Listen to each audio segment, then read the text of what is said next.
Assalamualaikum warahmatullahi wabarakatuh. Tabik pun, pada kali ini manajemen hidupan liar akan membahas tentang manajemen hidupan liar di hutan produksi. Sebelumnya mari kita lihat definisi hutan produksi. Hutan produksi adalah kawasan hutan yang mempunyai fungsi pokok memproduksi hasil hutan.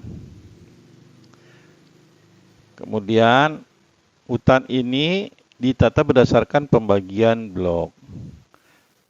Pada umumnya adalah blok perlindungan, blok pemanfaatan kawasan, jasa lingkungan, dan hasil hutan non-kayu.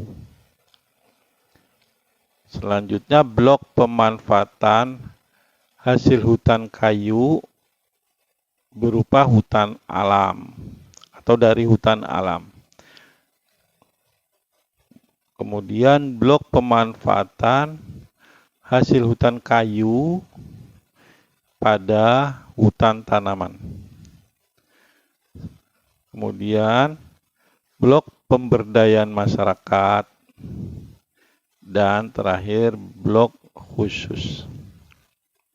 Nah, pemanfaatan hutan produksi perlu kita ketahui adalah pemanfaatan dalam bentuk kawasan, jasa lingkungan.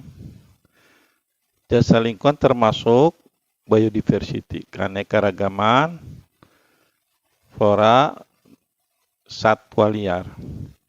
Kemudian pemanfaatan hasil hutan kayu dan bukan kayu serta pemungutan hasil hutan kayu dan bukan kayu. Hutan produksi di Lampung itu masih cukup luas di dalam register. Bisa kita lihat di dalam peta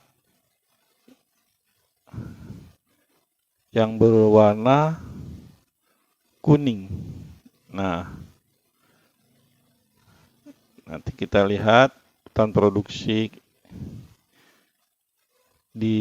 khususnya di Lampung ya. Bagaimana kondisi hutan produksi di Lampung?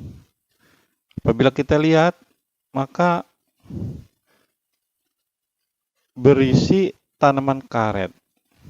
Ada juga berisi tanaman sawit,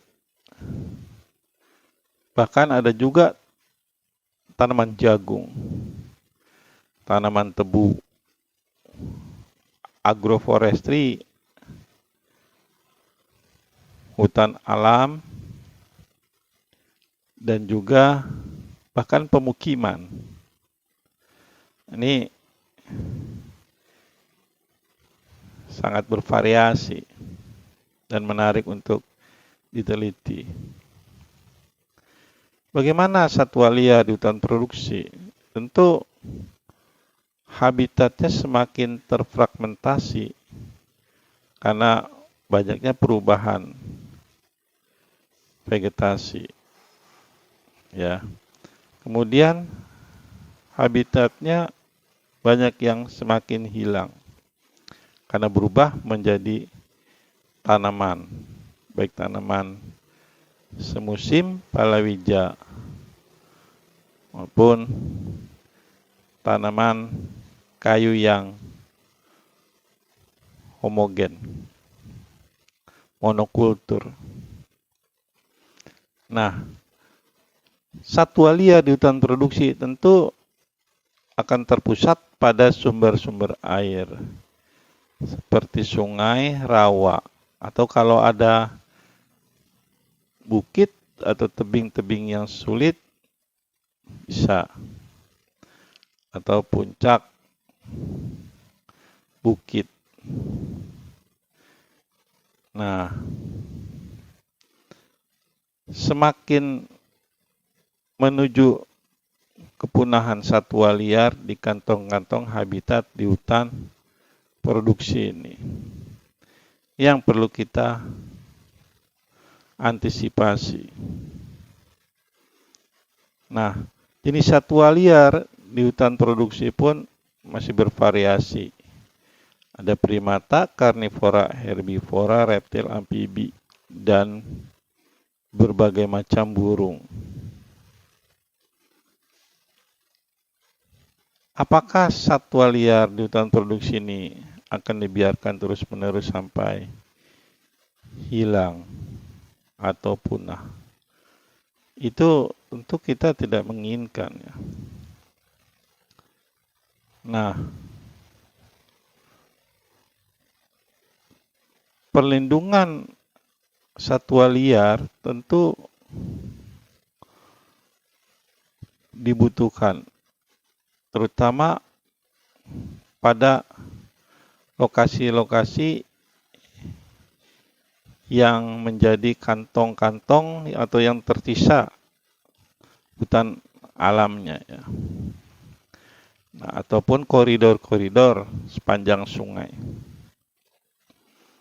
Nah, samping itu, para pengelola di hutan produksi juga perlu ada monitoring populasi satwa liar, terutama satwa liar yang dilindungi.